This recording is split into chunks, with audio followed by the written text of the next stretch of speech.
Ceci dit, ben moi, je suis tel côté, l'experte en développement stratégique et économique à l'ACFO SDG, et c'est moi qui vais être votre maîtresse de cérémonie, votre animatrice pour ce webinaire.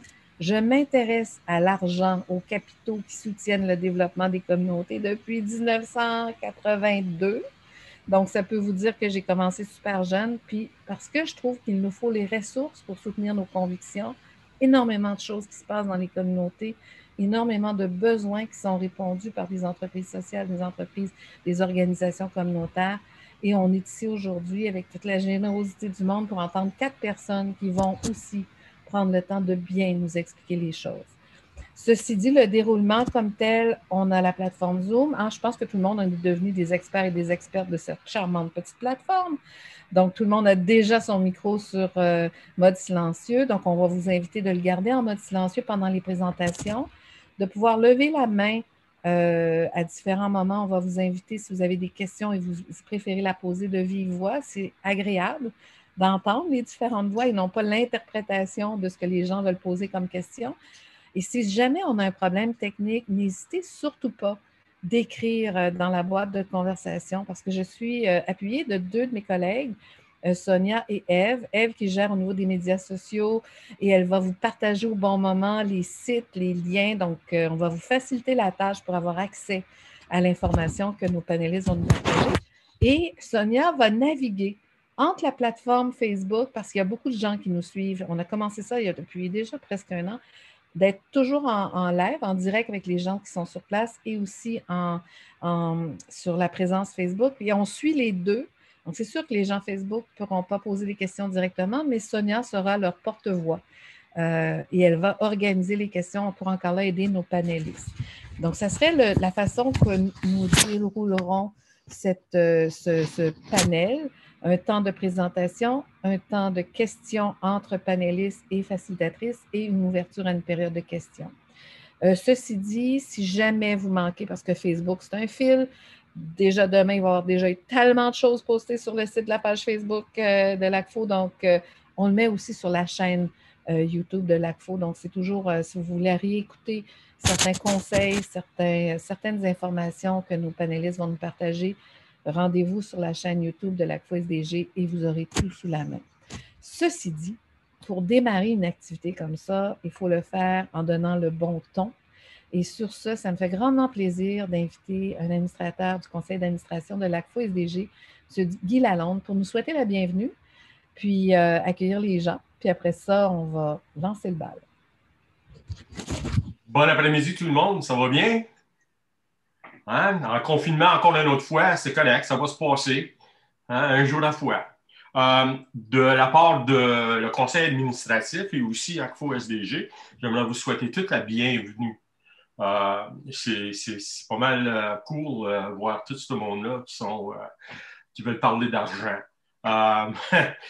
Ceci dit, c'est pour nous autres, l'ACFO SDG, les partenariats, ils sont très importants. Et puis, ça, c'est pour vous dire que vous êtes important et puis qu'on est content que vous êtes avec nous autres et puis qu'on souhaite pouvoir faire un grand succès avec le projet qu'on entreprend. Merci beaucoup. Merci beaucoup, Guy. Sur ça, pour la partie présentation de nos panélistes, avant que je les présente, je vais demander aux gens qui ne sont pas des panélistes d'éteindre votre caméra pour qu'on garde seulement les visages, le mien et le visage des panélistes. Donc, je vais inviter Jeannette aussi à réactiver sa caméra. Excellent. Et là, quand je vais vous présenter, parce que je vais vous présenter d'un bloc, peut-être faire un petit coucou pour que les gens associent qui va avec quel nom. C'est sûr que quand vous allez parler, tout va être clair, hein, mais juste pour qu'on puisse voir votre sourire et vos yeux brillants quand on parle de vous. Puis après ça, on va se lancer dans les présentations et on va lancer le panel. Donc, sur ce, quatre femmes extraordinaires, 4 femmes qui jouent des rôles clés dans différentes structures et 4 femmes qu'on mérite de découvrir. Certains ou certaines d'entre vous, vous avez eu l'occasion de parler à l'une d'entre elles quand vous déposiez une demande de subvention ou faisiez un suivi. Donc, c'est le temps de bien les accueillir. On aura dans l'ordre, on va partir du local, hein, c'est ça le développement local. On va partir du local, s'en aller à la région, s'en aller à la province et s'en aller au fédéral. Donc, là, j'ai l'impression qu'ils ont déjà deviné ça va être dans quel ordre que je vais les présenter, dans quel ordre qu'elles vont intervenir. Donc, petit coucou à la première. Je vais inviter Juliette Labossière à nous faire un petit signe. Elle est directrice de Centraide Stormont Dundas Glengarry, United Way.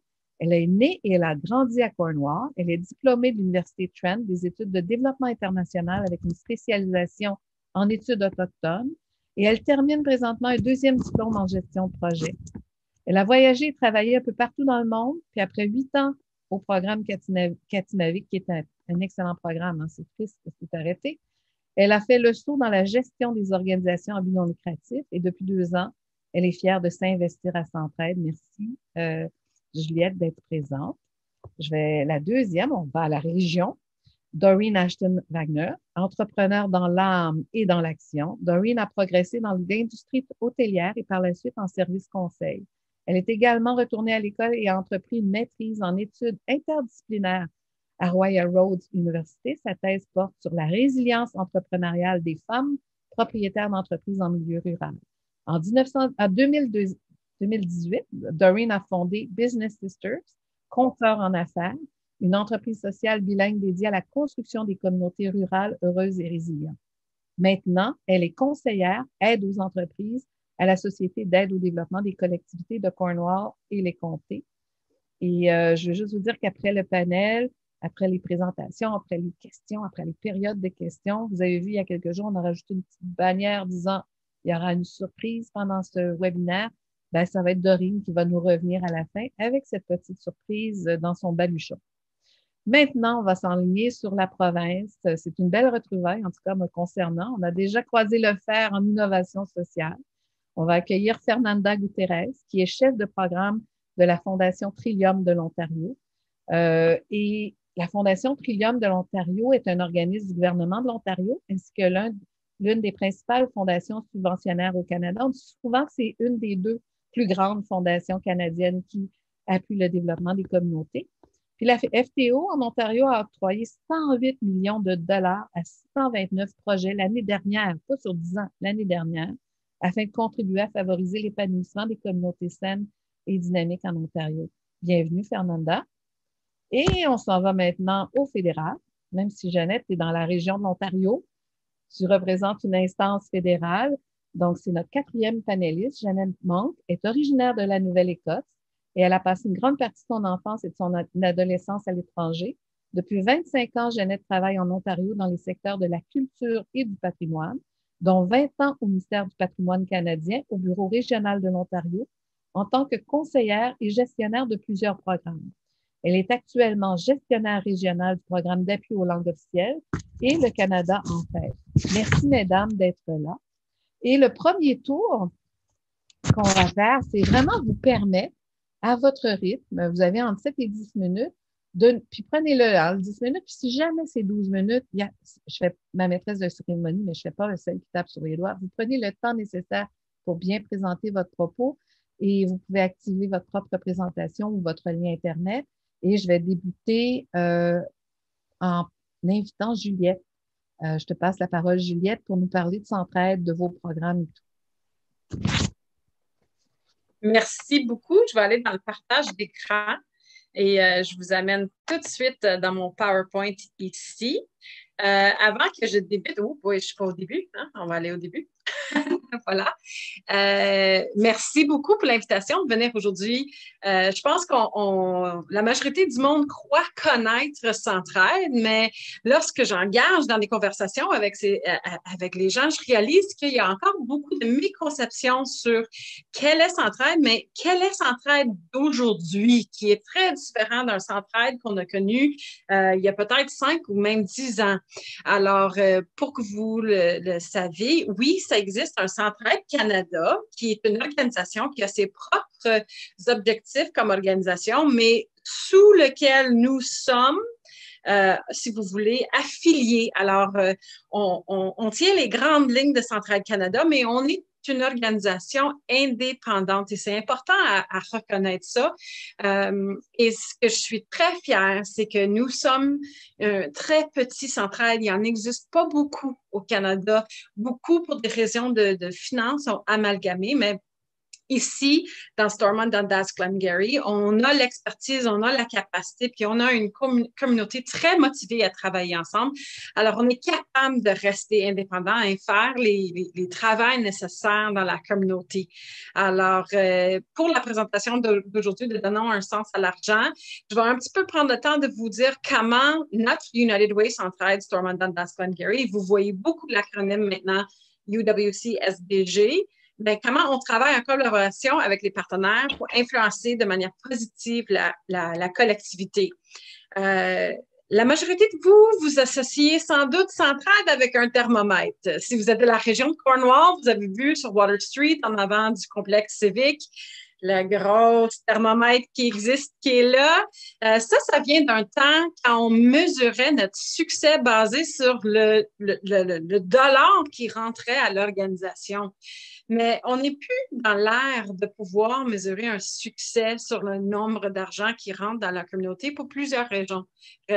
À la base, écoute, ça nous montre à travers plusieurs statistiques que les dons auprès des organisations de bienfaisance ou d'organisations non lucratives diminuent année par année.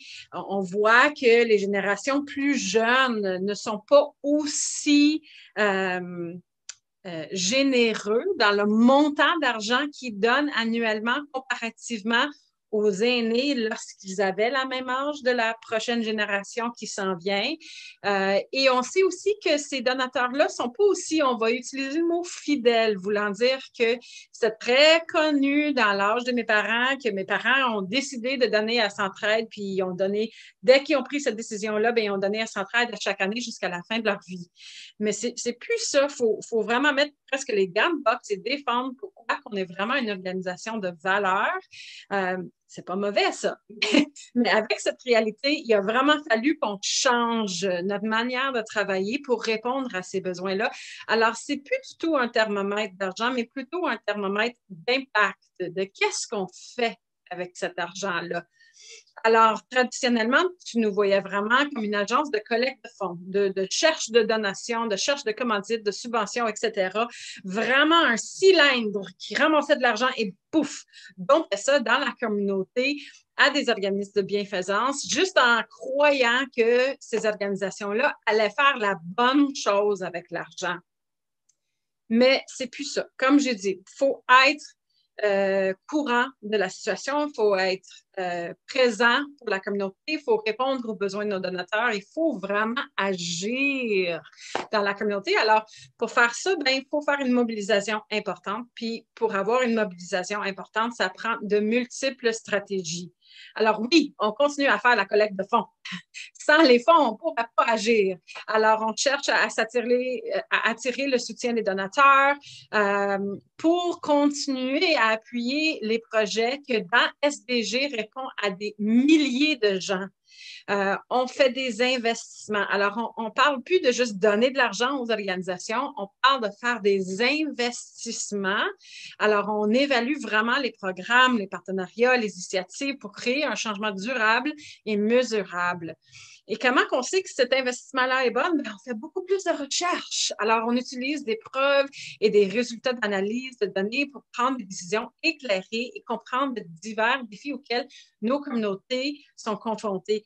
Et ça, c'est super important pour moi, celle-là, parce que notre région est très diverse.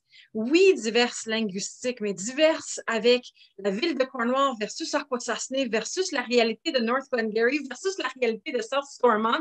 C'est très divers. Alors, c'est important pour moi que notre centraide reste indépendant pour qu'on puisse travailler dans les multiples diversités qui se retrouvent dans notre propre région et s'assurer qu'on répond à ces besoins-là. Et quand on connaît ces besoins-là, ben, il faut aller à la défense des intérêts de tous ces gens-là.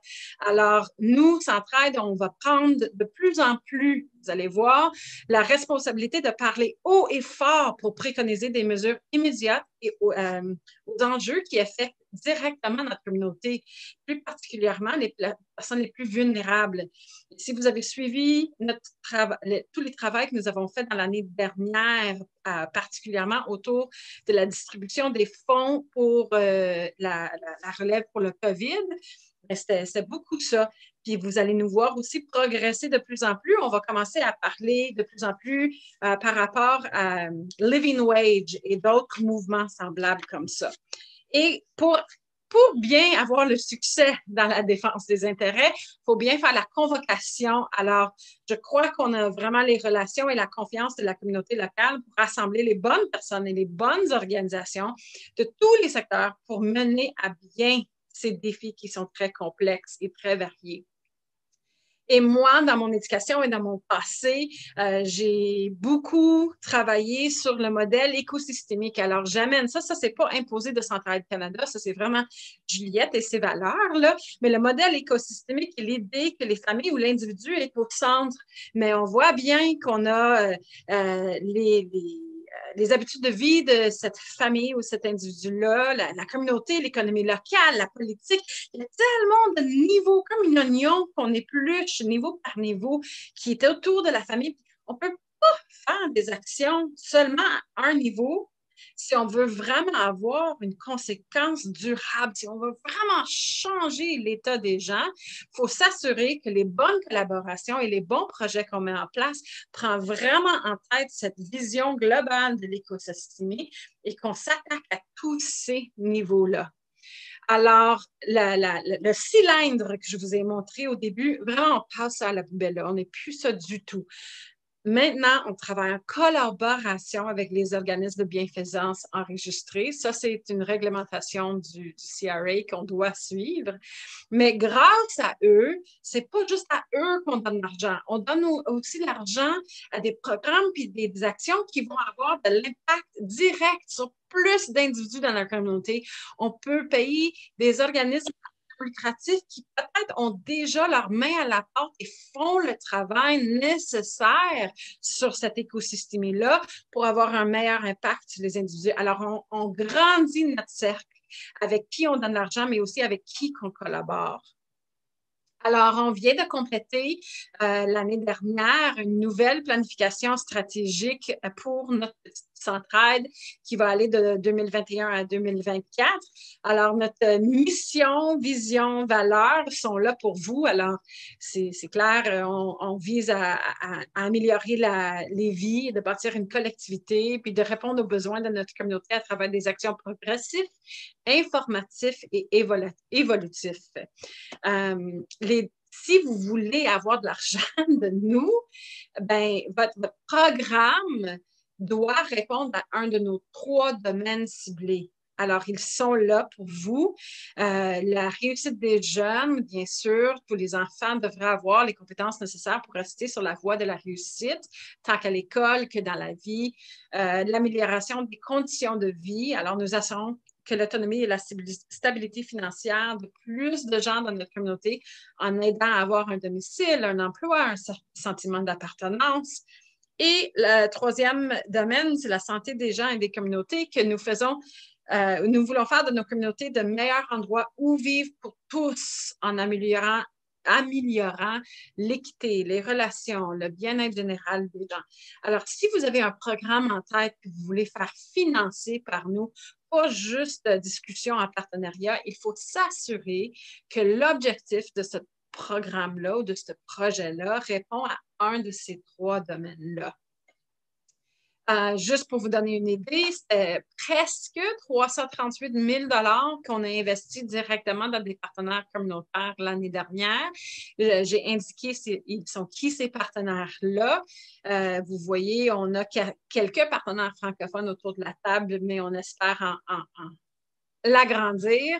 Il y a des petites étoiles sont à côté d'organisations qui étaient nouveaux pour nous l'année dernière. Prochaine slide. Comment demander de l'argent de Centraide? Je suis désolée de le dire, je l'avais averti avant de venir aujourd'hui. Pour l'année 2021-2022, notre processus d'application pour les fonds est terminé parce que la demande de subvention, ça fait une fois par année, alors c'est fait annuellement et c'est fait au mois de mars, alors ça vient de compléter. Et on a déjà créé un comité d'allocation. Alors, un comité d'allocation pour Centraide figure de 7 à 12 individus qui vont tous réfléchir sur les demandes de subventions qu'on a reçues, s'assurer qu'ils tombent dans les domaines dont je vous ai parlé, s'assurer qu'on agit selon l'écosystémie qu'on a parlé, puis s'assure qu'on investit vraiment sur les multiples stratégies dont je vous ai parlé. Est-ce qu'on vraiment fait des programmations avec recherche, avec des statistiques qui prouvent qu'il y a un impact dans la communauté?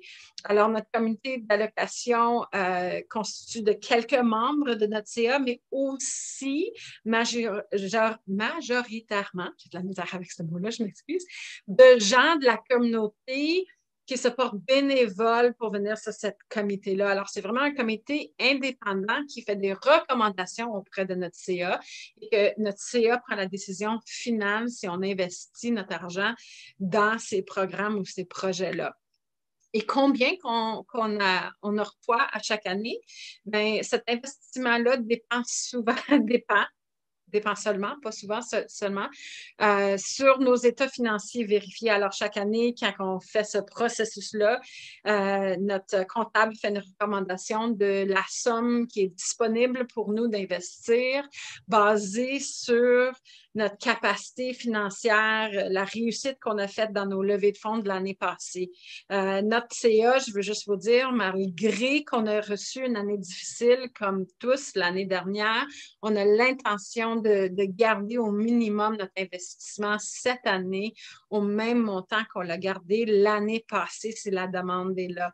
Alors, c'est important pour nous. On reconnaît que tout le monde a passé une année difficile. On ne veut pas baisser nos contributions. On veut garder ça le plus possible au même niveau qu'on a contribué l'année auparavant. Et ça, c'est la fin de ma présentation. Alors, je vais arrêter. Je ne sais pas si on rentre tout de suite en mode question ou si on va laisser les autres. On va faire les autres panélistes, mais il y a une question plus spécifique pour toi parce que tu as parlé cette année, le temps est écoulé là, pour soumettre, mais ça va recommencer quand la période pour déposer une demande? Est-ce qu'il y en a un autre temps en 2021-22 ou pas du tout? Non, pas du tout. Quand je dis qu'on est petit, on est juste deux employés à temps plein et une employée à temps partiel. Alors, on n'a pas la capacité présentement dans le bureau d'ouvrir plus qu'une allocation annuelle. Alors, ça sera en mars 2022 qu'on va ouvrir la porte encore une fois pour la demande de subvention. Ça, c'est pour nos sous traditionnels. Si jamais on reçoit, comme on vient de recevoir l'année dernière, des sous pour des projets spéciaux tels que ce qu'on a fait avec COVID, bien, dans ce temps-là, on va se vérifier d'abord, puis il y aura d'autres octroiements de fonds à ce point-là. Juste pour vous dire, au-delà des sous que je vous ai présentés, on a distribué 1 million de dollars dans la région SDG Cornwall, Akwesasne au courant des 12 derniers mois grâce à des fonds supplémentaires reçus pour des projets spécifiques liés à la COVID. Merci beaucoup, Juliette. Puis oui, les autres questions, il y en a quelques-unes, mais elles peuvent aussi être posées aux autres panélistes. Donc, on va les garder pour la fin. Mais merci beaucoup pour ton intervention. Je pense que c'était très, très clair. Sur ça, je vais inviter Doreen pour nous présenter la Société de développement économique, la Société d'aide au développement des collectivités de Cornwall et les comtés. Oui, merci beaucoup. Alors, moi aussi, je vais tenter de partager mon écran. Et puis, je suis, moi, basée à Glengarry Nord. Et puis, je notais plutôt que malheureusement, mon Internet avait des petits problèmes plus tôt. Fait que je vais croiser mes doigts que ça va fonctionner. Alors, merci beaucoup, Ethel, de m'accueillir ici au nom de la Société d'aide aux collectivités de Cornwall et des comtés. Alors, nous aussi, on dessert la région de Cornwall, SDG ainsi qu'Akwesasne. Et probablement que plusieurs d'entre vous nous connaissent possiblement plus sur de notre nom anglophone, qui est la Community Futures Development Corporation. Je dois admettre que de ce côté-là, souvent, il y a beaucoup c'est comme une soupe à l'alphabet. Alors, on essaie de vraiment d'éviter certaines abréviations, mais de ce côté-là, je suis heureuse de pouvoir vous présenter aujourd'hui qu'est-ce qu'on fait, quel est notre mandat exactement dans la communauté. Alors, pour entamer ça, je vous invite aussi à me demander des questions si vous en avez. En ce qui concerne, qu'est-ce que c'est ça, cet animal-là qu'on appelle une SADC? Parce que c'est d'ailleurs, on fait partie d'un réseau d'organismes à travers le Canada.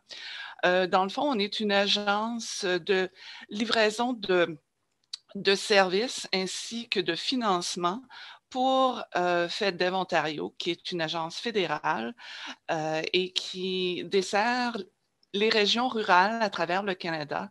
Donc, il y en a 257, je crois, 257 organismes comme la nôtre à travers le Canada. Et dans la région du sud-est de l'Ontario, on en est 15. Alors, nous, on dessert évidemment SDG, comme j'établissais un petit peu plus tôt. Mais tout comme Juliette d'ailleurs en parlait, on est indépendant, c'est-à-dire qu'une fois qu'on a notre financement du gouvernement fédéral, on a une certaine liberté de pouvoir administrer nos fonds de la manière dont on croit que ça va mieux desservir nos entreprises et notre région. Et aussi, on s'efforce de plus en plus d'aller chercher d'autres partenaires pour faire du financement et on fait des demandes d'appui auprès d'autres organismes qui nous permettent à ce moment-là de financer plus de projets. Alors, notre conseil d'administration est un conseil évidemment bénévole. Ce sont vos voisins, les gens d'ici qui comprennent les réalités de la région. Et dans le fond, on est comme je dirais en anglais un hub, une plaque tournante vraiment qui est ici pour vraiment donner des informations commerciales, faire de l'accompagnement stratégique auprès de nos entrepreneurs, mais aussi pour vraiment permettre le partage d'informations au sujet du développement économique à travers la région. Alors, notre but est vraiment de faciliter une plus grande collaboration à travers toutes sortes d'organismes.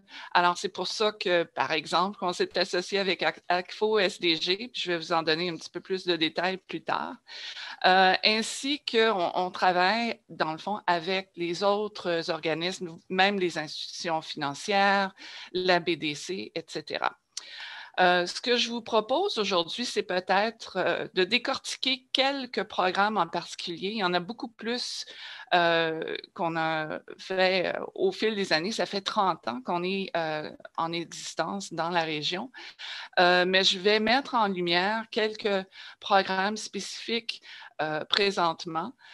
Certains, malheureusement, sont complets. On est dans la réalité là, du mois d'avril, quand le gouvernement fédéral a fini de dépenser ses sous à la fin du mois de mars. Et puis là, le budget n'a pas été annoncé encore. Ça va être le 19 avril. Fait qu'il va y avoir un délai. On se retrouve dans une place un petit peu, je dirais pas précaire, mais on attend d'avoir confirmation au niveau de financement. Alors, ce que je vais vous établir, c'est ce que on entrevoit ou on envisage qui va être répété encore une fois l'année à venir, mais c'est sûr qu'il y a peut-être une petite étoile, un petit astérix que je dois apporter qui doit dire que c'est à confirmer dans certains cas. Alors, les programmes que je vais vous établir, donner des détails aujourd'hui, sont notre programme de prêt et de financement, ainsi que les programmes plutôt qui seraient possiblement temporaires et à courte durée, notamment, évidemment, avec ce qui s'est passé avec la COVID. On a eu un bon nombre de programmes qui étaient là pour appuyer les entreprises pour essayer de passer, qui étaient touchées, évidemment, par la COVID, etc., dont, évidemment, le Fonds d'aide et de relance régionale. Ça, je vais vous en donner un petit peu plus de détails, ainsi que l'appui qu'on apporte à Create, qui est maintenant, ça c'était l'ancien centre d'innovation de Cornwall, qui est maintenant connu sous le nom de Create. Il y a un programme qui est en vigueur présentement. Il y a aussi le programme d'innovation technologique qui a eu un immense succès à travers l'année dernière, c'est-à-dire l'année fiscale de avril 2020 jusqu'au mois de mars qu'on vient de passer. Alors, ce que je vais vous établir ici, ça va être, premièrement, ce qu'on fait du côté prêt et financement. C'est sûr que de notre côté, on n'est plus axé sur les entreprises à but lucratif, je devrais dire, les entrepreneurs, les compagnies, les entreprises qui emploient les gens, et puis où est-ce qu'il y a des retombées économiques importantes, mais aussi souvent qui sont petites. C'est vraiment la gamme. On offre une gamme de financement ça peut être une entreprise en démarrage, ça peut être des entreprises qui sont peut-être un petit peu plus grandes, etc. Alors, ce qu'on fait, on a un fonds perpétuel qu'on met à la disposition de nos entrepreneurs. C'est sûr qu'il y a un processus d'application et d'évaluation. Notre gamme de financement peut être un petit montant de juste quelques mille dollars jusqu'à 400 000 dollars. Quand c'est un prêt, évidemment, il y a un taux préférentiel qui existe, mais on ajoute évidemment un taux d'intérêt là-dessus qui nous permet à ce moment-là d'avoir certains retours et qu'on puisse réinvestir par la suite. On travaille, comme je disais plus tôt, de concert avec les institutions financières et les BDC à travers notre région. Souvent, les avantages de travailler ou d'avoir un prêt avec nous seraient que, par exemple, si vous empruntez des sous et vous avez la chance de les repayer avant, il n'y a pas de pénalité ou d'indemnité à payer à ce moment-là. Et aussi, à plusieurs niveaux, on va souvent investir avec des actions privilégiées, par exemple, et pouvoir donner de l'expansion à nos entreprises locales. Ensuite, je pourrais répondre aux questions ensuite en ce qui concerne les prêts, comment ça fonctionne, etc. Et puis ça, c'est quelque chose qu'on fait indépendamment du financement qu'on obtient du gouvernement fédéral. C'est sûr que si on a un petit peu plus de sous, souvent, ça nous permet d'emprunter plus, etc. Du côté du Fonds d'aide et de relance régionale, ça, c'est un programme qui a été mis en vigueur pour vraiment appuyer les entreprises qui n'étaient pas éligibles à ce moment-là pour les autres programmes qui avaient été émis par le gouvernement fédéral, dont, par exemple, ce qu'on appelait, là, tout le monde le connaît sous le nom anglais de CIBA, le compte... Il faut toujours que je regarde, moi, là, en ce qui concerne mes notes, c'était le compte d'urgence pour les entreprises canadiennes. Alors, ça, c'était un programme qui existait du côté des banques et plusieurs entreprises ont pu en prendre avantage, mais malheureusement, il y avait plusieurs entreprises qui n'étaient pas éligibles. Alors, c'était à ce moment-là que le Fonds d'aide et de relance régionale a été mis en vigueur et puis ça fonctionnait exactement de la même manière avec, c'était un prêt jusqu'à un certain montant et ensuite, il y avait, si vous repayez avant la date limite, il y avait une certaine portion qui devenait un octroi. Alors, présentement, ça, c'est complet. On s'attend à ce que ça soit continué jusqu'à possiblement la fin du mois de juin et peut-être plus. Ça dépend évidemment de ce qui va se passer du côté de la COVID. Mais c'était de l'aide aux entreprises touchées par la COVID-19 et à préciser, ça, je sais qu'il y avait plusieurs entreprises qu'il fallait qu'ils saisissent exactement qu'est-ce que ça voulait dire, tout ça, puis le processus d'application. Mais on était très clair que c'était au niveau des entreprises qui existaient en mars 2020 et qui n'étaient pas déjà en difficulté financière. Il fallait faire attention, puis souvent, c'est difficile de dénicher la performance d'une entreprise maintenant qu'on est comme dans une situation très précaire. Alors, mais il y avait un processus d'application et d'évaluation. C'était un prêt à 0% jusqu'à la fin de 2022 et vous aviez droit à ce moment-là jusqu'à 20 000 $ en octroi si le prêt était repayé avant le 31 décembre 2022. Alors ça, c'était les mêmes critères, les mêmes dispositions qui étaient disponibles à travers le compte d'urgence des entreprises canadiennes ou CIBA en anglais. Alors, comme je vous dis, c'est rester à l'écoute. On espère que ça va être continué. Ça, on devrait en avoir des nouvelles d'ici la fin du mois d'avril. Et les droits croisés, on se garde ça. On espère qu'il va y avoir un autre montant. Alors, oui. Je crois qu'il y a aussi des entreprises sociales, des organismes communautaires et non lucratifs qui ont eu accès à certains de ces fonds-là via leur institution financière. Est-ce que c'est ce fonds-là?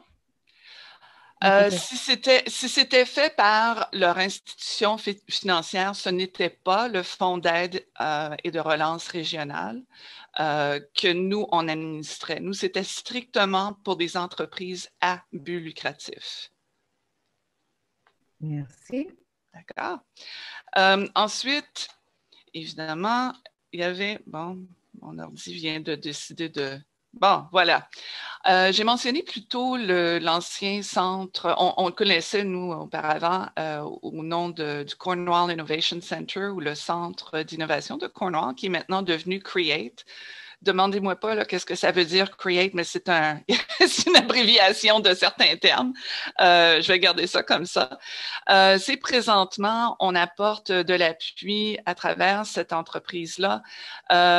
Et c'est des services conseils, spécifiquement de l'accompagnement stratégique pour donner de l'appui aux entreprises qui ont fait application et qui ont obtenu du financement, que ça soit auprès de leur institution financière et le programme du compte d'urgence des entreprises canadiennes ou même à travers notre fonds d'aide de relance régionale. Et puisqu'on appuie les entreprises à travers ce programme-là ici, si vous avez obtenu un prêt, on vous accompagne à travers certains outils en ligne ainsi que des services conseils pour nous assurer et vous assurer que vous allez être en mesure de repayer. Alors, ça vous permet d'accéder à ce moment-là à des services experts conseils qu'on puisse vraiment vous aider à rencontrer vos obligations financières maintenant et ainsi que dans le futur. Alors, ça c'est des services gratuits. Je vous invite, je vous donnerai le site Internet sous peu. Ce qui est le fun avec ce programme-là, c'est que ça vous donne accès à un logiciel qui est quand même assez dispendieux d'aller le chercher directement. Mais ce logiciel-là vous permet de vraiment raffiner votre plan d'affaires et des choses que vous voulez faire, soit pour renforcer votre performance financière ou de prendre de l'expansion. Et évidemment, de vraiment regarder qu'est-ce que ça a de l'air, ça, au niveau du flux de trésorerie ou ce qu'on dirait en franglais, le cash flow. Ensuite, ça vous permet aussi, si c'est une entreprise qui voudrait prendre de l'expansion, on vous aide à vous préparer peut-être à faire une demande auprès d'investisseurs et même de vous mettre en contact avec des investisseurs privés potentiels.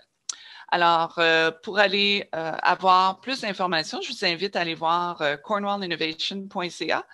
Ça encore, ma présentation va être disponible par après. Vous allez pouvoir aller chercher ça directement, mais peut-être quelqu'un pourrait le mettre dans le clavardage ou je le ferai après ma présentation. Une couple d'autres petits points sur des programmes qu'on espère vont être répétés. Le dernier, c'est le programme d'innovation technologique, ce qu'on appelait en anglais TIP.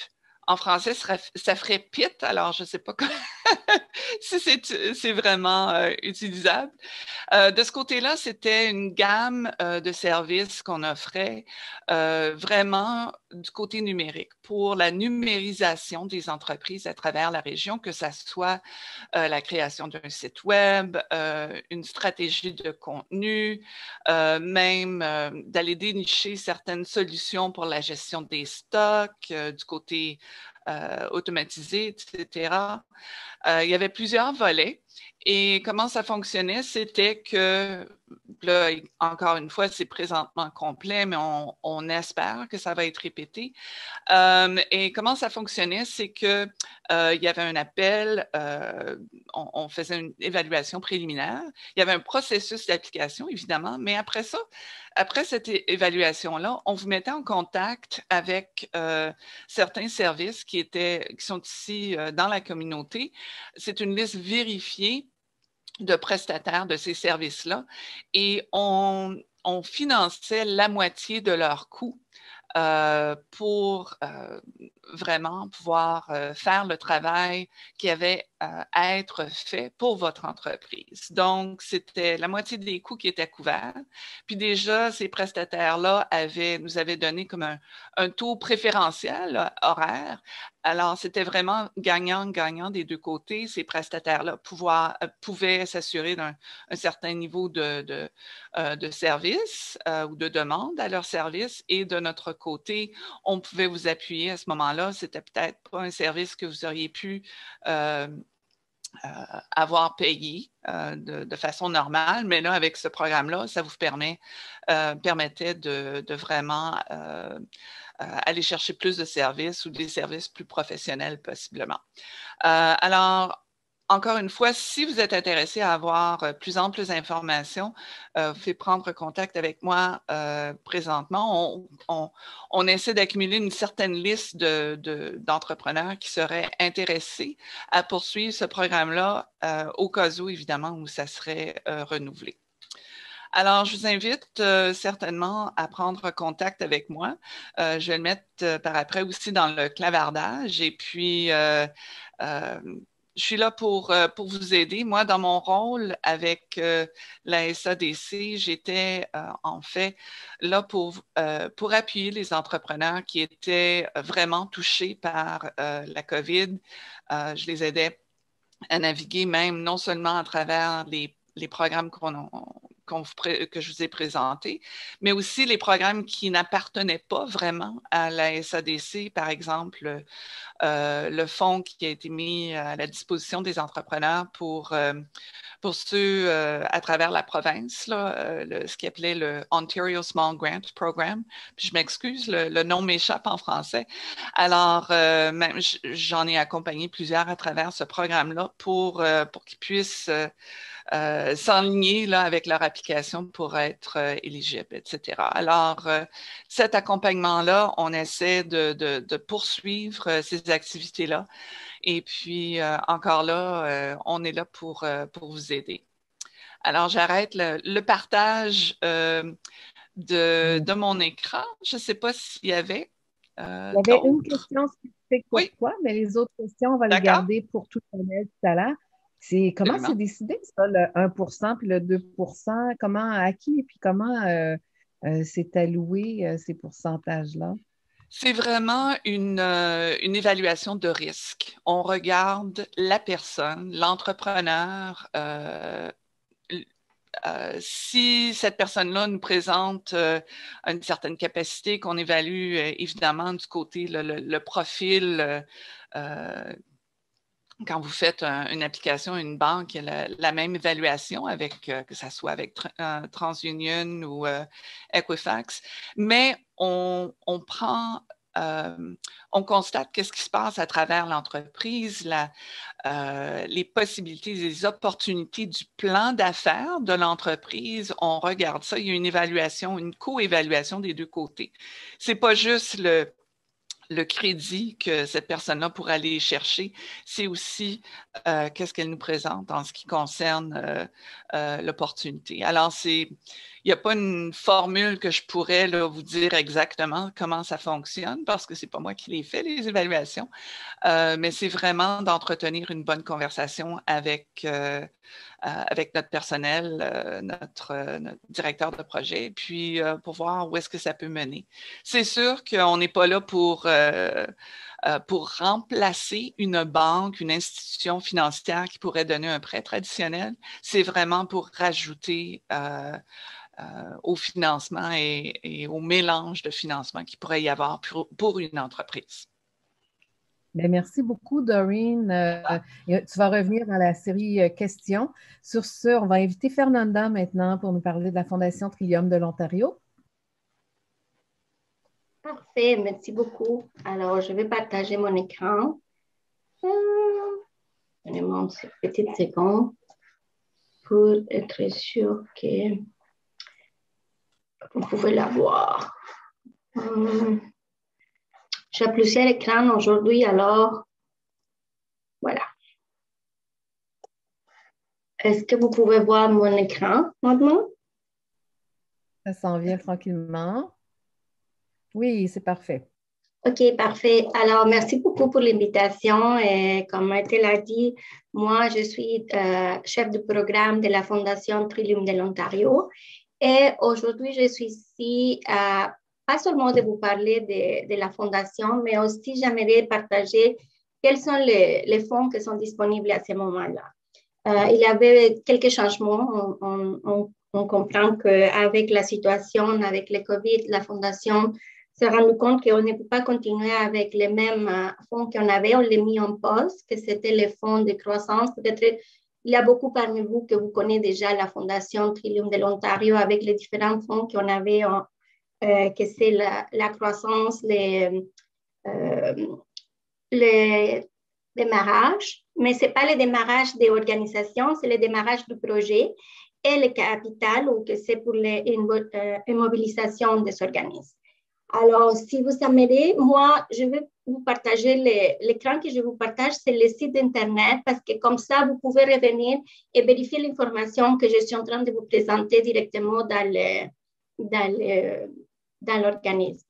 Alors, les choses que j'aimerais vous présenter au premier, c'est qu'on a la fondation, vous pouvez voir les différentes choses qu'on a pour investir, les partenariats, et même on peut parler de combien est-ce qu'on a investi dans l'Ontario. Vous pouvez voir dans les dernières 6 années, qu'est-ce qu'on avait investi, comment est-ce qu'on avait fait, toutes les nouvelles. Même vous pouvez s'inscrire avec nous pour avoir nos nouvelles constamment. Mais aujourd'hui, comme je vous avais dit, j'aimerais me cibler sur 12 fonds qu'on a disponibles, qui sont en réponse à la situation qu'on vivait dans le COVID. Le premier, c'est les fonds de résilience, communauté résilience, que c'était déjà dans le passé, mais on va avoir un nouveau, la troisième ronde, qui c'est en août. Alors, restez connectés avec nous. Dans le futur, on va vous parler un peu plus par rapport à la troisième ronde de la communauté résiliente, qui c'est ouvert pour tous les organismes sans but lucratif. Vous pouvez voir dans notre admissibilité, dans le site, toute l'information par rapport à ça. Mais aujourd'hui, je vous présente quelque chose que c'est vraiment nouveau, que c'est spécial parce que on a déjà notre montant à investir, mais le gouvernement de l'Ontario a décidé d'investir plus. Ils vont investir 105 millions dans les organismes pour aider à répondre à tous les impacts qu'il avait sur la COVID. Alors, c'est le gouvernement de l'Ontario qui a décidé de donner ça. Et c'est nous, la Fondation Trillium de l'Ontario, qui va s'occuper de développer et d'organiser comment on va donner ces dons-là. Et pour ça, c'est pour ça que je vous invite à entrer dans notre site Internet, dans les fonds qu'on a maintenant, et vous pouvez cliquer sur là. Et il vous présente les différentes explications qu'on a.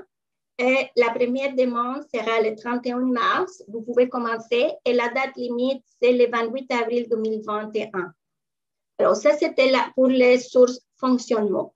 À ce moment-là, on va diviser ces montants en 2 fonds. Le premier, c'est le fonds pour le développement des collectivités, la source fonctionnement.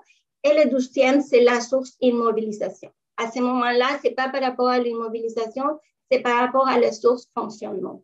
Et c'est pour ça qu'aujourd'hui, j'aimerais vous parler de ça. Et vous pouvez entrer dans notre site spécifiquement pour cette fonds-là. C'est quoi et de quoi?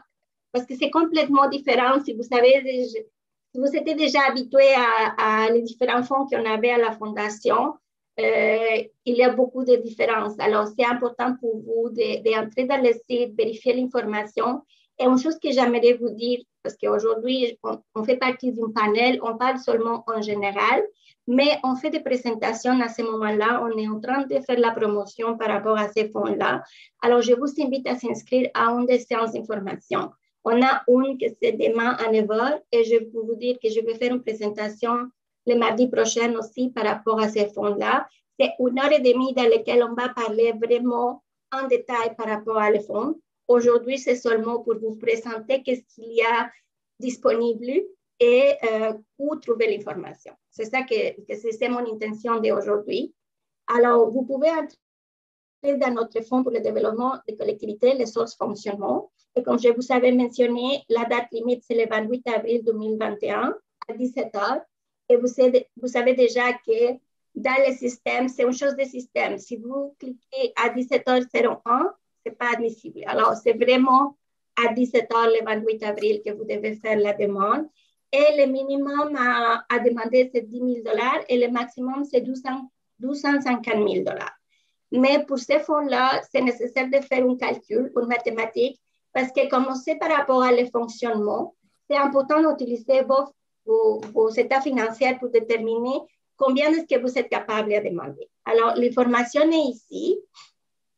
Une chose que c'est très important que j'ai oublié à mentionner, c'est que ces fonds-là, c'est ciblé sur certains secteurs. Les secteurs qui sont les plus touchés par le COVID, et c'est le secteur de la culture, le patrimoine, le tourisme, le sport et les loisirs. Alors, une des choses à faire attention, c'est l'admissibilité. Je m'excuse que je recule un peu, mais j'avais oublié de vous mentionner ça. Vous devez vérifier vraiment si votre organisme est admissible. Parce que ce n'est pas seulement la façon normale qu'on demande, c'est de présenter vos états financiers, d'être un organisme soit de charité ou soit un organisme de sans but lucratif. Il y a des différentes choses que vous devez vérifier par rapport à votre organisme. Vous pouvez trouver l'information ici dans le site d'Internet. Alors, ici, vous pouvez voir c'est qui est admissible. Et la deuxième chose que c'est important à vérifier, c'est si c'est vraiment que vous êtes dans le secteur de la culture, patrimoine, tourisme, sport et loisirs. Et même dans la demande de subventions, vous allez avoir une question par rapport à ça pour expliquer de quelle façon votre organisme est vraiment, il y a une présence dans ce type de secteur. Vous devez nous expliquer pourquoi vous êtes un organisme admissible. Ça, c'est une partie et il y a un pourcentage par rapport à ça que vous devez présenter dans votre demande de subvention.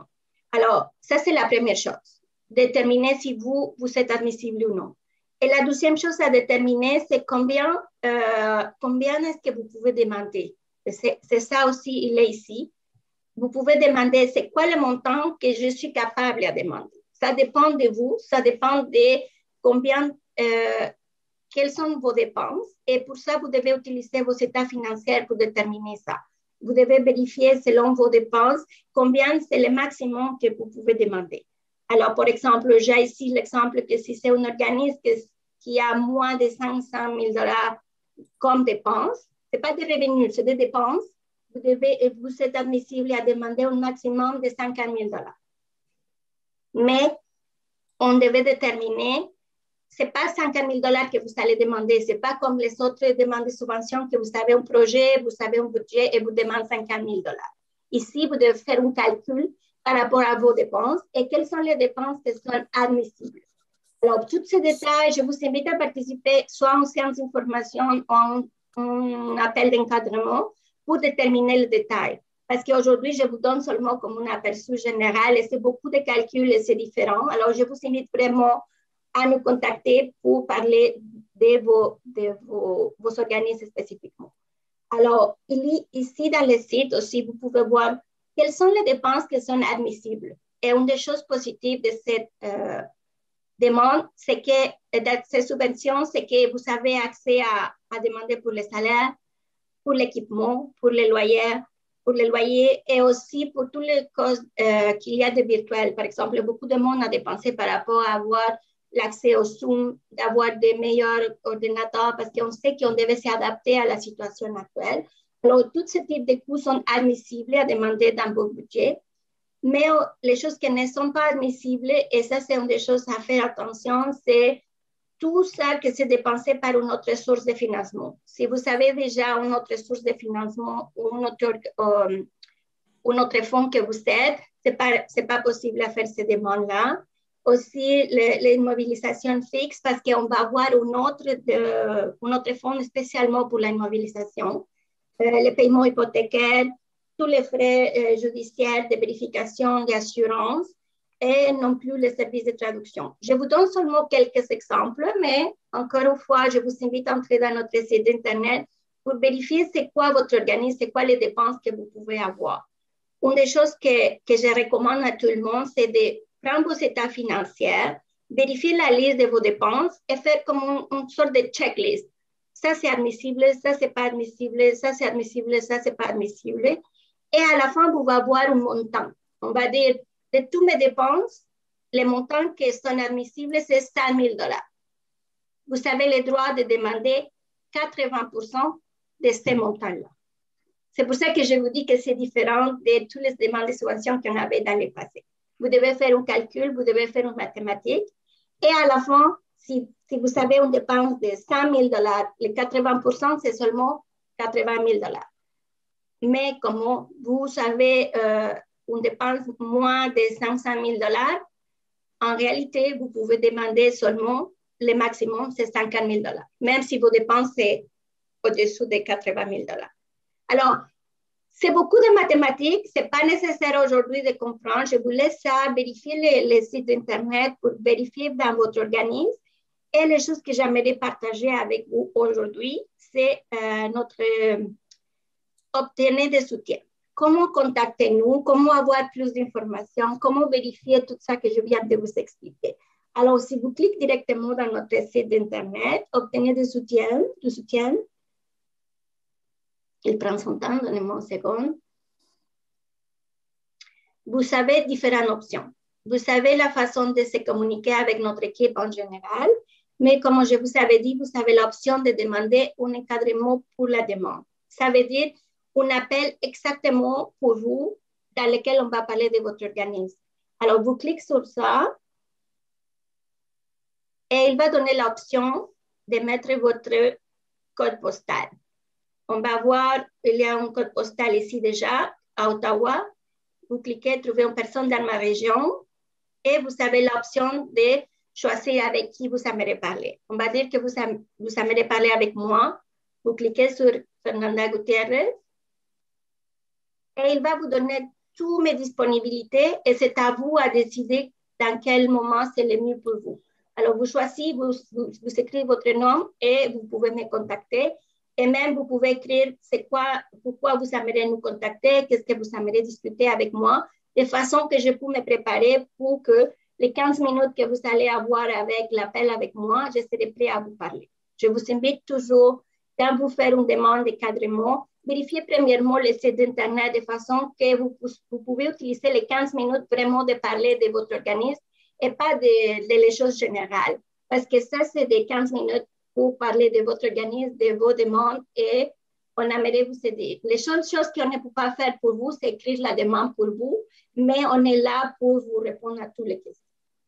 Je vais retourner un peu pour vous montrer une autre chose. C'est qu'on a les séances d'information. Une des choses à vous dire, c'est que les séances d'information, on a toujours des séances d'information en français, mais je ne sais pas, malheureusement, l'information, on a toujours 3 personnes. J'aimerais que c'est rempli, que toutes les personnes de la communauté franco-ontarienne puissent participer dans ces séances d'information. Alors, je vous invite encore une fois, vous cliquez là, vous enregistrez et après, vous allez recevoir, c'est tout par Zoom, comme Ethel a dit au début. Maintenant, on utilise Zoom et tout le monde est déjà habitué à l'utiliser. Alors, c'est à vous à décider quand est-ce que vous aimeriez participer. Comme vous pouvez voir, toujours il y a l'option de participer dans les séances en français. On a c'est à 10 heures demain. Alors, vous avez vraiment la chance d'entrer aujourd'hui et se présenter demain. Ou si vous aimeriez quand même rester avec moi, les mardis prochains à 10h30, c'est moi qui va présenter en français. Alors, vous pouvez voir, il y a encore de la place pour plusieurs informations. Alors, si c'est bien pour vous, je vois qu'il y a quelques questions. Alors, peut-être on peut passer à répondre les questions. Mais les choses à vous rester aujourd'hui, c'est qu'on est là pour vous aider. L'information est dans le site web, mais aussi, vous avez l'option soit de participer dans la séance d'information ou avec un appel d'encadrement avec quelqu'un, soit moi ou un de mes collègues. Tous nous, on parle, on est bilingue. Moi, je sais, il y a un peu d'accent, mais je suis bilingue, je peux parler toujours en français. Merci beaucoup, Fernanda. Merci. Et ceci dit, on va t'inviter à regarder en ligne parce qu'il y a une question particulière sur la durée. Des sessions, tu peux juste l'écrire en ligne, tout le monde va le voir. On va aller tout de suite à la prochaine panéliste. Puis on va enchaîner après ça pour des questions ouvertes pour les personnes. Donc, j'inviterai maintenant Jeannette à venir nous retrouver. Puis on te retrouve, Fernanda, avec Dorine et Juliette dans quelques minutes. Jeannette, la parole est à toi. Merci et merci beaucoup à l'ACFO pour l'invitation d'être ici aujourd'hui.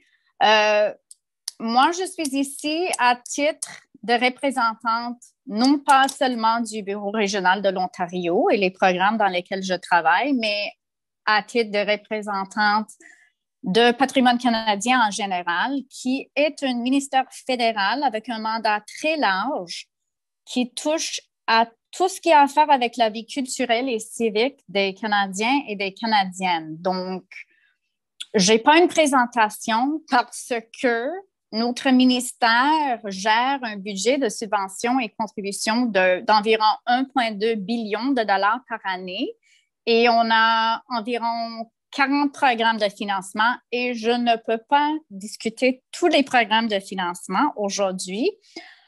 Alors, ce que je vais faire, c'est que je vais vous expliquer un peu comment nos programmes fonctionnent. Puis, on finance des organismes à but lucratif, des organismes à but non lucratif, des organismes qui ne sont même pas incorporés parce qu'on a tellement de programmes de financement. Donc, je vais partager avec Ethel mon info et l'info de quelqu'un qui travaille dans l'équipe du programme d'appui aux langues officielles au Bureau régional de l'Ontario, qui est notre conseillère à l'interministériel. Et ce que cette personne fait, c'est qu'elle travaille avec les organismes qui s'intéressent aux opportunités de financement de patrimoine canadien, à n'importe quel programme et elle met les organismes en contact avec d'autres ministères au niveau fédéral qui offrent du financement aux organismes francophones. Donc, je vais partager notre info avec Ethel parce que je pense que c'est plus facile d'avoir des conversations avec des organismes pour voir quelles occasions de financement existent à Patrimoine. Parce que, comme j'ai dit, notre mandat est très large et on a 40 programmes de financement. Je peux rapidement vous dire que les deux programmes dans lesquels moi je travaille, donc le programme d'appui aux langues officielles et le programme Le Canada en fête, le programme d'appui aux langues officielles en Ontario, c'est pour appuyer les organismes francophones à s'épanouir. Et le programme Le Canada en fête, c'est pour les organismes qui font des célébrations pour soit la Journée nationale des peuples autochtones, soit la Saint-Jean, soit la Journée canadienne du multiculturalisme ou la Fête du Canada, ou les quatre. Vous pouvez déposer une demande pour des activités pour les 4 journées. Donc,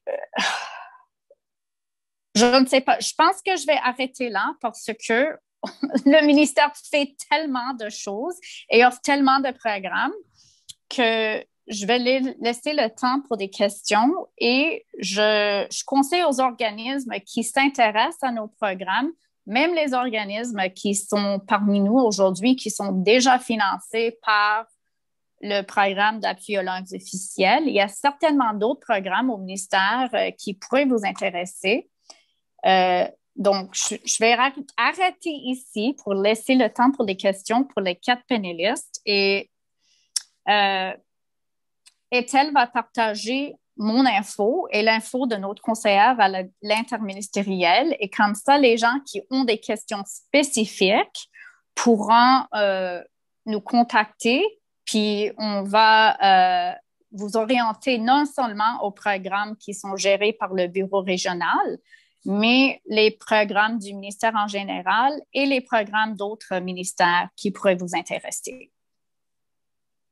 Bien, merci beaucoup, Jeannette. Puis oui, tu nous enverras. Là, aujourd'hui, on va le mettre dans le chat, sinon je pourrais l'envoyer en remerciant les gens. On a tous vos courriels. Si vous croyez qu'on n'a pas votre courriel, écrivez-le dans le chat, par exemple. Une de mes collègues va le noter. Parce que parfois, on reçoit de l'information sur un webinaire par un collègue, un ami, un voisin. Doreen, tu parlais des voisins tout à l'heure. Des fois, c'est des gens. Je vais réinviter aussi Fernanda à revenir en ligne. Puis vous allez être toutes là. J'avais 2 questions que je vous avais déjà envoyées. Je ne voulais pas vous faire de surprise, mais je vais en laisser tomber une parce que je vois qu'il y a beaucoup de questions en ligne. Ceci dit, je vais la poser. Je vais inviter chaque participant, chaque panéliste de répondre. Mais pendant ce temps-là, si vous avez des questions, vous voulez la poser de vive voix, levez la main. Sonia pourra nous identifier qui a le goût de prendre la parole, de un. Et si vous voulez, si vous préférez que Sonia la lise pour vous, elle va prendre les questions dans le chat et aussi les questions sur Facebook. Et on va prendre à peu près 10-15 minutes de questions comme ça. Donc, ceci dit, moi, la seule question que je vais vous poser pendant que les gens se préparent à préparer vos questions, d'abord, merci beaucoup. Je pense que c'est intéressant de mettre des noms sur des visages et de mettre des noms des visages sur le nom des organisations parce que même si on parle d'argent, nous sommes des humains, des humaines qui les gèrent, ces projets-là, ces programmes-là, et il faut qu'il y ait la connexion. Pendant le COVID, hein, il nous en manque des connexions. Donc, merci beaucoup d'être là puis d'être si généreuse avec nous. Si je vous demandais, puis là, ça va ouvrir la porte aux autres questions, vous avez un conseil, vous l'avez peut-être dit rapidement dans votre présentation, mais le meilleur conseil à donner aux leaders d'organisations d'entreprises en ligne qui se disent « Je veux déposer la demande gagnante. J'ai déjà fait tous mes devoirs. Je sais qu'il y a une pertinence, il y a un besoin dans la communauté. J'ai bien écrit mon projet, mais je veux m'assurer que la demande va vraiment répondre à vos critères et à vos modalités, à vos processus. » Ça serait quoi le plus grand conseil? Tu sais, la genre de question que vous faites toujours poser puis vous dites « Mon Dieu Seigneur, à un moment donné. » Donc, là, c'est le temps. Quel est ce grand conseil à nous partager? Et Fernanda, la parole est à toi. Merci, parce que c'est vraiment un conseil très simple. Lis tout. Parce que quelquefois, on reçoit des applications que tu vois qu'ils ne sont pas connectés à ça que c'est dans le site. On comprend que c'est un bon projet, on comprend que c'est génial, mais ce n'est pas relié à ça qu'on demande, ce n'est pas relié à ça que c'est notre source. On a comme un encadrement, on a quelques requis. Alors, je vous invite à l'imprimer et utiliser ça comme référence. Est-ce que je réponds à ces questions qu'ils sont en train de me demander? Parce que quelquefois, on est très, on aime nos projets, qu'on aimerait seulement parler de nos projets. Mais malheureusement, on reçoit beaucoup de demandes de subventions. Alors, on doit seulement vérifier est-ce qu'ils répondent à la demande comme telle. Et c'est triste de voir des projets qui sont géniaux, mais qui ne répondent pas à nos questions. Alors, je vous invite à lire et aussi à demander des aides, comme participer dans les séances d'encadrement ou les séances d'information. Merci. Merci, Fernanda. Qui d'autre qui veut enchaîner? Doreen? Moi, je dirais de notre côté, envoyez-nous un message, puis fixez un rendez-vous pour avoir une conversation. Parce que souvent, le travail qu'on fait avec la SADC dans la région, ça ne dépend pas d'un formulaire qui doit être rempli. Oui, certains, il faut que vous soyez éligible à nos critères, mais souvent, on est un point de contact, puis on peut vous relancer envers un autre programme, un autre organisme qui est plus enligné envers ce que vous demandez. C'est pour ça peut-être que certains de nos programmes sont un peu flous de ce côté-là, mais on se voit comme nous, on est comme des petits soldats sur le terrain et puis on cherche à vraiment rehausser le développement économique local. Et donc, c'est pas juste un formulaire, c'est d'avoir une relation avec les personnes qui sont en mesure de vous aider. Merci. Juliette? Oui, ce que j'allais dire, c'est beaucoup ce que Doreen vient de dire, parce que chez nous, c'est vraiment d'ouvrir la communication avec nous et de miser sur la collaboration, parce qu'il n'y a rien qu'on aille plus chez nous que de recevoir une demande de subvention qui a plein de dépenses inutiles parce que vous n'avez pas collaboré avec d'autres organisations qui font un travail semblable ou qui pourraient avoir les ressources dont vous avez besoin pour réussir. Puis quand je parle de ressources humaines, je parle de ressources physiques, je parle de toutes les ressources. Alors, c'est important, avant d'appliquer pour une première fois chez nous, d'appeler et de voir comment l'intention de ton programme peut être mieux intégrée dans l'ensemble de la communauté qui existe autour d'ici. Merci beaucoup, Juliette. Et Jeannette? Oui, la même chose que mes collègues viennent de dire. C'est très important de bien lire les objectifs. Ben, chez Patrimoine canadien, on a des objectifs pour chaque programme. De vous assurer que vos projets puis vos activités sont en ligne avec les objectifs du programme.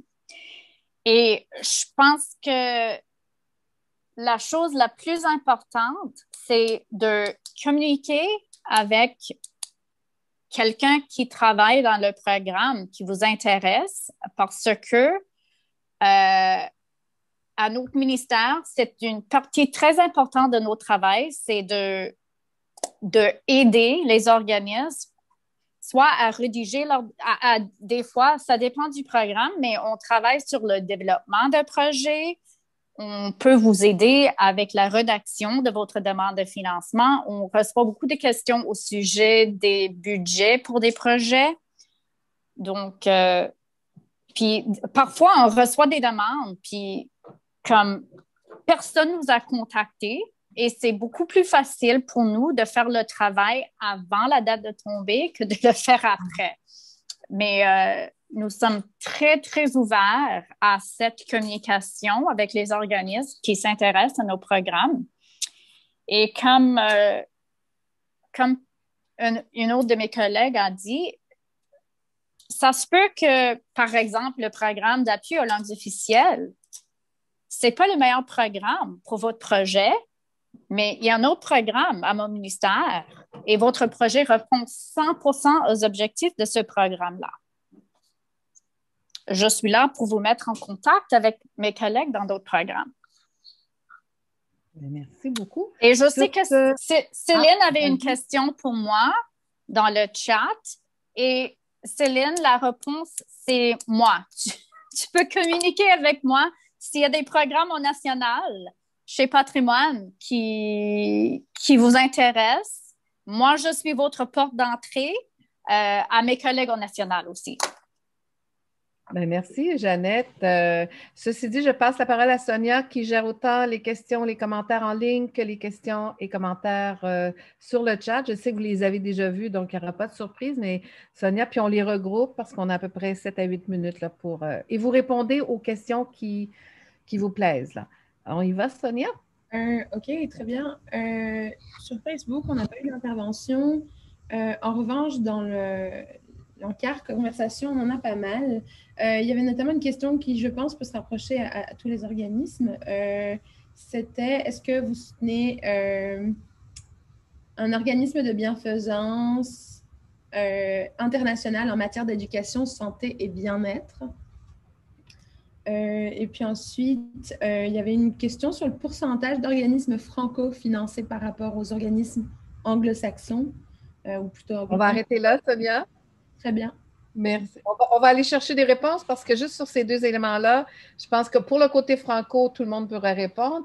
Puis pour le côté international, Juliette a déjà levé la main. Puis je te reviens, Sonia, parce que je sais que tu en as plein d'autres. Parfait. Juste, c'est important de noter que je vais répondre à une autre question qui était sur le chat parce que ça va aider à définir cette réponse-là de l'international. Tous les Centraide partout au Canada, nous sommes affiliés avec Centraide Canada. Ça vient avec des paramètres et des barèmes qu'on doit respecter. Mais oui, chaque petit Centraide locaux est indépendant et respecte leur communauté. Et de là vient que tous les sous amassés dans cette région-là et par après investi et redistribué pour avoir un impact local. Alors, moi, je peux seulement avoir une influence sur les programmes et les projets qui vont avoir une retombée locale. Et pour le pourcentage d'organisations francophones, 2 sur 16 de nos organisations partenaires, alors le Centre Charles-Émile-Claude et l'équipe psychosociale sont 100% francophones et un autre 6 sur 16 offrent en temps normal, lorsqu'ils sont capables d'avoir le personnel bilingue, leur service en français, qui veut dire que 50% des organisations que nous finançons en ce moment présent offrent leurs services en français à la population.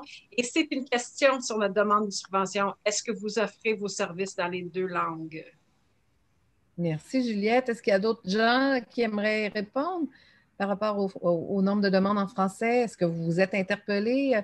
Je sais que Dorine, dans ton cas, tu disais, on a su que ton premier mandat, c'était de repérer les entrepreneurs francophones parce que les entrepreneurs avaient tendance à poser des questions en anglais.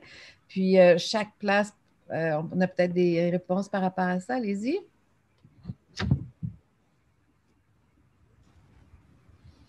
De mon côté, juste pour ajouter à ça, c'est peut-être une réalité malheureuse là, de ce côté-là. C'est que souvent, même les entrepreneurs francophones vont, vont retourner au formulaire d'application en anglais parce que c'est peut-être des termes auxquels ils sont plus familiers, etc. Alors, de ce côté-là, on ne garde pas des statistiques en ce qui concerne est-ce que les sous ont été alloués à des gens qui étaient francophones, etc. Mais là, de plus en plus, puis avec notre annonce dans quelques minutes, on essaie de rectifier la situation un petit peu. On va pouvoir en donner des statistiques. Merci, Dorine. Fernanda, après ça, Jeannette? Au niveau de l'offre de services des francophones? Oui, et aussi je vais revenir à une question qu'il y avait par rapport à les organismes internationaux. Nous, comme c'est une fondation de l'Ontario et tous les fonds viennent du gouvernement de l'Ontario, normalement, tous les fonds doivent avoir une présence en Ontario et même les dépenses doivent être faites en Ontario. Alors, ça, c'est important à mentionner que ça, c'est pour nous important dans l'admissibilité, c'est d'avoir une présence en Ontario. Si c'est un organisme qui est national, mais il y a une présence en Ontario, c'est correct, mais toutes les choses doivent être ici en Ontario. Et ça, c'est pour la première question. Pour la deuxième question, comme vous pouvez voir, on essaye toujours de s'approcher à la communauté franco-ontarienne. Nous, on a des organismes, tous les chefs de programme, il y a beaucoup de chefs de programme qui nous sont bilingues. Toutes nos communications sont dans les 2 langues, anglais et français. Aussi, on a un panel parce que nous, on travaille avec des bénévoles qui vont vérifier les demandes. Alors, le panel, c'est français. C'est pas qu'ils ont traduit l'application parce il y a des organismes qui traduisent la demande de subvention. Non, dans ces cas-là, c'est les chefs du programme bilan qui vont lire votre application en français et aussi toutes les personnes qui vont vérifier votre application parce qu'ils passent par beaucoup de mains pour être justes. C'est toujours des personnes qui sont francophones, qui sont capables à comprendre bien qu'est-ce que vous êtes en train de présenter. Alors, ça, c'est une des choses très importantes pour nous et on a un panel de bénévoles francophones. Et s'il vous plaît, parlez parmi vos organismes et vos amis pour dire, venez avec nous, on a des séances d'information en français et on a un pourcentage qu'on aimerait augmenter. Vous pouvez trouver le pourcentage dans notre site Internet, mais je peux vous dire qu'on peut l'augmenter et vous êtes toujours bienvenus à faire des applications avec des demandes avec nous. Merci. Merci, Fernanda. Jeannette?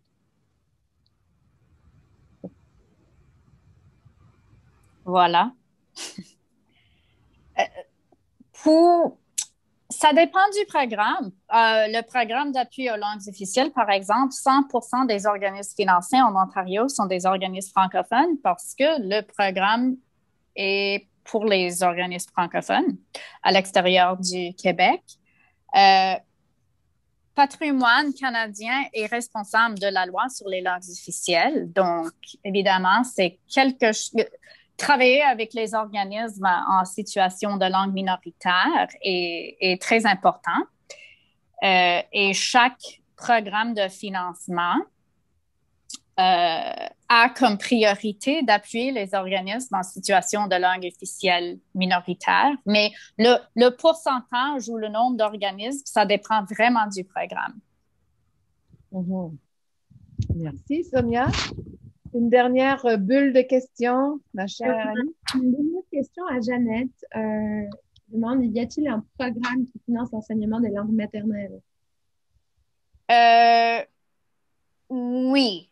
Le ministère, il y a un volet du programme d'appui aux langues officielles qui n'est pas géré par le bureau régional, c'est géré par notre administration centrale, mais il y a tout un volet qui s'appelle Éducation dans la langue de la minorité.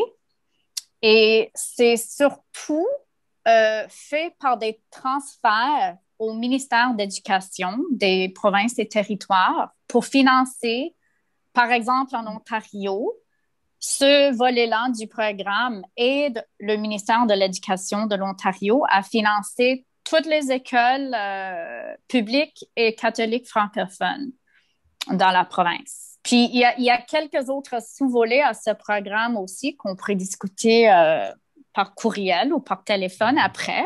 Mais oui, donc en Ontario, l'éducation en français est financée par ce volet du programme. Je ne sais pas si ça répond à la question, mais... OK. Je crois que Kankou Camara a levé la main. Il y a eu plusieurs questions, je m'excuse. Kankou, si vous voulez bien. Oui, je pense que ça va être la dernière question parce qu'après ça, on pourra vous mettre en contact avec les personnes ressources. Merci, Sonia. Oui, M. Kankou, je vois votre micro allumé. Monsieur. C'est moi. Bonjour tout le monde. Bonjour, madame.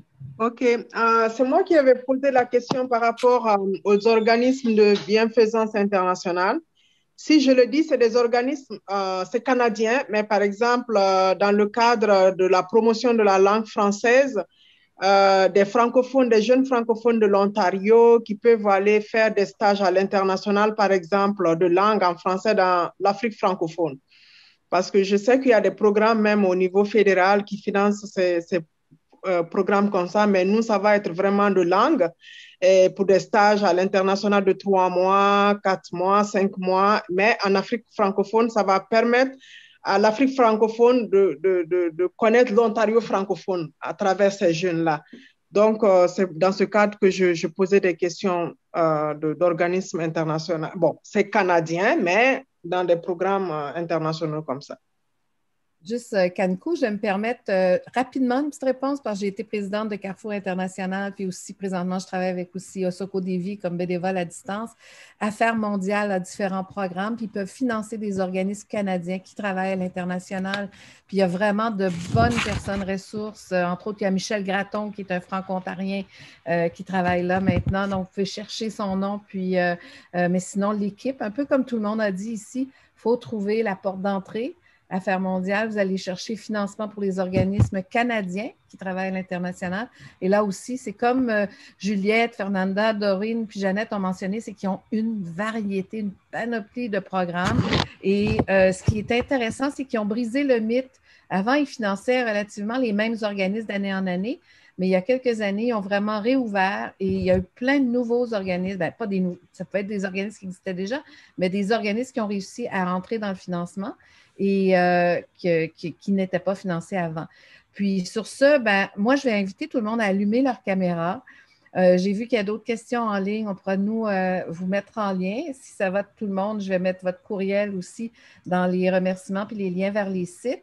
On arrive à la bonne nouvelle et on est vraiment content et contente que vous restiez présente pour cette nouvelle-là. Et je passe la parole. L'ordre, parce qu'on a un petit tempo de 4 minutes, il y aura l'annonce. Il y aura le mot de notre directrice générale après l'annonce pour les remerciements. Et on va vous annoncer aussi le prochain webinaire. Donc, l'annonce d'abord, roulement de tambour. Oui, c'est ça. Est-ce que j'en ai pas un, moi, de mon côté, mais l'annonce, c'est une collaboration entre la SADC et ACFO-SDG pour le Franco. C'est un fonds de microfinancement pour entreprises francophones de la région. Et ce que ça va avoir de l'air, c'est, on vient tout juste de conclure l'entente. Là, il y a certains petits détails à travailler du côté opérationnel, évidemment. C'est un fonds de 50 000 $ par année qui est alloué, qui va nous permettre de débourser jusqu'à 10 prêts de 5 000 $ chacun. C'est pour vraiment concrétiser notre engagement envers la communauté francophone de la région. Donc, on est en train comme je disais, de travailler les petits détails, mais l'approche va être faite par ACFO. Alors, la demande va être faite auprès d'ACFO. C'est eux et elles qui vont vraiment faire l'évaluation préliminaire et ensuite vont en faire une recommandation à la SADC. Nous allons à ce moment-là faire moi ce que j'appelle la paperasse qui doit être faite dans ces cas-là en ce qui concerne le prêt comme tel et l'administration va être faite de notre côté. Mais si vous êtes intéressé, on est très heureux de mettre ça sur pied. Je pense que c'est ce que je dirais, je sais pas comment on dit ça en français, mais c'est un game changer, je crois, dans la région pour vraiment renforcer qu'est-ce qu'on fait au niveau francophone. Alors, je repasse la parole à Ethel et merci de nous permettre de pouvoir annoncer ça chez vous aujourd'hui. Merci beaucoup, Doreen. Puis c'est un peu pour ça que la personne qui nous a souhaité la bienvenue aujourd'hui, il est là comme administrateur de l'ACFO. C'est que c'est notre premier bénévole sur notre comité de fonds de microcrédit. Quand on l'a annoncé que c'était possible, il était tellement content à la réunion de CA. Donc, c'est pour ça qu'il est là aussi à entendre la nouvelle. Et ceci dit, dans la conversation puis dans le fignolage, on sait que puis ça revient à ce que Fernanda, Jeannette, Juliette ont dit, c'est faites des demandes en français parce que si on atteint notre 50 000 vite, ben eux autres, ils ont plus de fonds à la société. Puis la directrice générale nous disait, ben écoutez, il y aura plus de fonds octroyés pour les entrepreneurs. On pourra soumettre plus de recommandations et ça sera traité aussi dans l'ensemble de la demande. Donc, merci beaucoup, Doreen. Mais moi, un tout petit merci du fond du cœur, mais je passe la parole à la directrice générale qui rêvait à ce partenariat-là depuis longtemps, puis que là, aujourd'hui, ben, vous arrivez sur un plateau. Donc, je crois tout honneur, tout seigneur, tout honneur. La parole est à toi. Merci, Ethel. Écoute, un merci, Doreen, spécial à la SADC. En fait, au nom de l'ACFO, je suis tellement contente de voir que vous avez confiance en l'ACFO SDG et que quand on vous a proposé ce projet-là, vous nous avez dit oui pratiquement tout de suite, dans un délai tellement court. Puis au nom de la communauté francophone, quel bel acquis. Donc, vraiment, un merci tout spécial que tu pourras passer à ta directrice générale aussi. Et j'en profite pour remercier tous les panélistes parce que vraiment, Juliette, Fernanda, Jeannette et Doreen, vous avez été extraordinaires. C'est tellement important pour nous, les organismes sans but lucratif, vos informations, vos conseils. Puis j'en profite pour ajouter qu'à chaque fois qu'on vous appelle, vous êtes toujours présent et présente pour nous conseiller sur comment mieux arrimer notre demande avec les objectifs de chacun de vos programmes. Donc, un merci tout spécial. Et merci à tous les participants, participantes. Et on est là pour vous, comme ces panélistes-là. Merci beaucoup. Merci beaucoup, Céline. Vous êtes déjà remerciés, mais je vais remercier aussi les personnes, les chevilles ouvrières à l'arrière-scène, Sonia dans la gestion des questions, Ève qui nous mettait les liens vers les sites pour que ça soit très efficace, que les gens puissent naviguer pendant que vous parliez. Ceci dit, on se retrouve, on a parlé de faire des demandes de financement. Bien, la semaine prochaine, le 15 avril, ça va être comment rédiger une bonne demande de financement et ça sera Linda Newman, Céline Baillargeon et moi qui vont on est des praticiennes, on le fait depuis une trentaine d'années et on va vraiment, c'est un atelier pratique Linda était là tout à l'heure, je pense qu'elle est encore là, mais venez, c'est un rendez-vous de midi à 13h cette fois-là et il y aura aussi 2 autres séries, c'est vraiment une première, trouver une façon de faire des levées de fonds en temps de pandémie et aussi de vraiment, vraiment découvrir le b.a.-ba des collectes de financement en ligne. Je pense que c'est ça, les deux autres sujets. Et sans plus tarder, on va clore cette belle rencontre. Merci encore tout le monde, puis merci nos panélistes. Et j'ai déjà vu que Jeannette m'a envoyé les contacts, donc dans la lettre de remerciement, vous allez recevoir les liens et tout ça. Donc, bisous tout le monde. On se revoit en personne un jour, très prochainement, espérons-le. Au revoir.